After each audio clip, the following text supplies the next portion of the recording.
Morning. When Mr. Hungerford reminded me that today was my day in chapel, I selfishly thought, why did I agree to this? How can I get out of it? It might seem odd. An alumna of Westover myself, I've attended over 104 chapels. Yes, I counted. Over 22 candlelights. This is a familiar place and space to me, to say the least. Certainly my anxiety must come from somewhere, but where?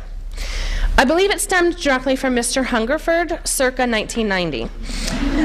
I was a junior at Westover. I had a physics test the period after chapel, lined up in my uni. Yes, we had to wear them to chapel every week back then. And no, I'm not that old. With the heels of my blue flats on the back ridge of the carpet, Mr. Hungerford was, as usual, pacing the lines of neatly ordered Westover girls. He traveled at lightning speed, as his long legs seemed to allow him to make it from the top of the stairs by chapel to the end of the line in Red Hall in exactly 4 swift steps. He was hissing, hymn number 63 at me. Didn't he know I had a physics test next period? I needed these 40 minutes to cram. I had a paper due for him that day in English, and Jill Freeland was giving a quest in my history class. What does he not get? In the words of Sweet Brown, ain't nobody got time for that.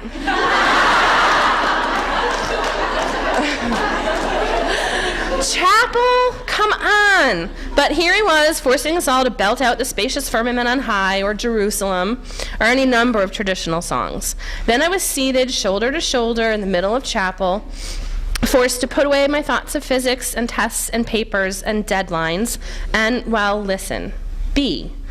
Exist in the same room the way we all are now. And undoubtedly some of you have your next class on your mind and are perhaps wishing you were anywhere but here right now. Too much to do, papers, tests, drills. But I urge you to give yourself over to this time and this space. I think it's one of the most important things you do here.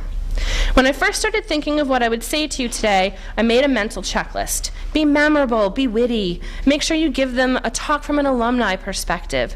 Make sure you talk about what Westover meant to you. Get in at least one jab to Mr. Hungerford. Use Steinbeck. How predictable, I thought. Don't be predictable. I needed to ditch the predictable, except for the jab at Mr. Hungerford. That I'd keep. I talked and wrote myself into circles. What was my resistance to predictability? So I looked it up. Predictability. In a manner that can be predicted. As one could predict. As one would expect. Those definitions would not pass muster with Joe Dexter, and they were certainly of no use to me now. So did my resistance have something to do with my interpretation of predictability as something akin to boring? It didn't say boring in the dictionary, but as one would expect was not exciting. I couldn't get the word out of my head. I couldn't even begin to write until I understood this word, predictable. Segue. My love of Steinbeck is no secret. I mean, I have an I Heart Steinbeck bumper sticker. I can still see the sheer look of disappointment when, vacationing in California with my family, I told my husband and children we'd be departing San Francisco and spending the next 4 days on a pilgrimage of sorts through the Salinas Valley, where the Steinbeck Museum awaited us. Predictably, my daughter responded with, does the hotel have a pool? My son with, can we swim while you go? And my husband with a very, very quick, I don't mind, I'll stay with them. But magically, my visit to the Steinbeck Museum was best on my own. Steinbeck has always since college resonated with me in ways I don't find with other authors, and I can't explain why. While I did cry in the East of Eden room, I also had a great giggle at some of the displays.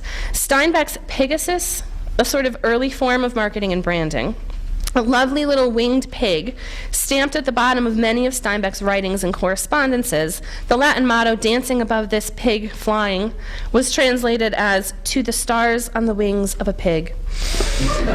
Perhaps it has to do with my love of bacon. Try to keep me from a shimmering strip of bacon, Weight Watchers. Just try. Now I know I have Steinbeck on my side. I don't know how many times I've read East of Eden, but each time I read it, I find something new. Trying to put away my preoccupation with the word predictable, I sank into the novel. Let me explain just a little bit of the reading today. Lee is one of the wisest characters presented in the novel, and his struggle to understand the word Timshel is central to the theme of the novel. That he does not accept just any definition of the word and takes the time to search for its true meaning is in line with his character, and in the end we see the hard work, diligence, and dutiful studying of Lee and his elders makes their final understanding of the word such a sweet reward. Lee tells us, Timshel, this is a ladder to climb the stars. And yes, if those lines sound familiar, they are indeed in a Mumford & Sons song entitled Timshel, but that obsession is best left for a different talk. Lee searched and tells us that the American Standard Translation orders men to triumph over sin, and you can call sin ignorance. The King James Translation makes a promise in thou shalt, meaning that men will surely triumph over sin. But the Hebrew word, the word Timshel, thou mayest, that gives a choice. It might be the most important word in the world. That says the way is open. Okay, I've read and discussed this passage dozens of times. Why does it seem to pull me in and make me examine it again and again now? What does this passage have anything to do with Westover? Then, a la my favorite Billy Collins poem, Marginalia, it's in your lantern packets, I began to scribble in the margin of my book, Westover. I believe that Westover provides for each of you that opportunity, thou mayest. I wasn't sure why and I wasn't sure how, and it was bothering me that I could not answer these questions, but my hunch was it had something to do with predictability and how I understood it. So I wrote down some examples of predictability as I understood it in the context of Westover. Snow. Other schools are closed. Westover has classes. How predictable. At lunch, faces fog the inside of the windows around Quad to watch the inevitable ambush, plotted and planned by the new triumvirate of snowball slinging, Chris, Paul, and Mr. Hungerford. How very Westover predictable. I walk into class, and over here, yeah, Addis, what was with the tweeting last night? Addis replies, I couldn't help it, there was just too much good stuff to tweet. How predictable. Well, quit texting lines of Steinbeck that are ahead of the reading. You're going to ruin the plot. How Westover predictable. I was traveling for the school and hosted an alumni gathering in Chicago. As the evening progressed, the women in attendance seemed more interested in catching up with their friends than they did showing off their husbands or boyfriends. So on one side of the room, women giggled and hooted. On the other side, the men sat patiently, albeit annoyed, sipping their cocktails. Predictable. Then one woman started off with the first line of the Canterbury Tales, and quickly 25 or so women were bantering in Middle English in unison, much to the horror of the male side of the room. How Westover predictable. I received an evening email from a Steinbeck student last week titled, subject line, OMG. Predictable. The contents of the email read, and I can't give you all the exclamation points, but it was in large font, and there were many. Kristin, I finished the book. So good. I started crying. Best book ever. How Westover predictable. And I, too, am guilty of this form of Westover predictability. I have a chapel talk to write. So I write several versions, put them away, go back to them, write one last draft. That process is, well, predictable. Then I conference with Mr. Hungerford, twice. How Westover predictable. I'm certain that if all of you took time to reflect on this new predictability, or Westover predictability, you would come up with many examples of your own. We could start a blog. How we define predictability at Westover is not how the rest of the world or Webster necessarily defines it, as one would expect. And perhaps what goes on here is not so predictable as it is so Westover.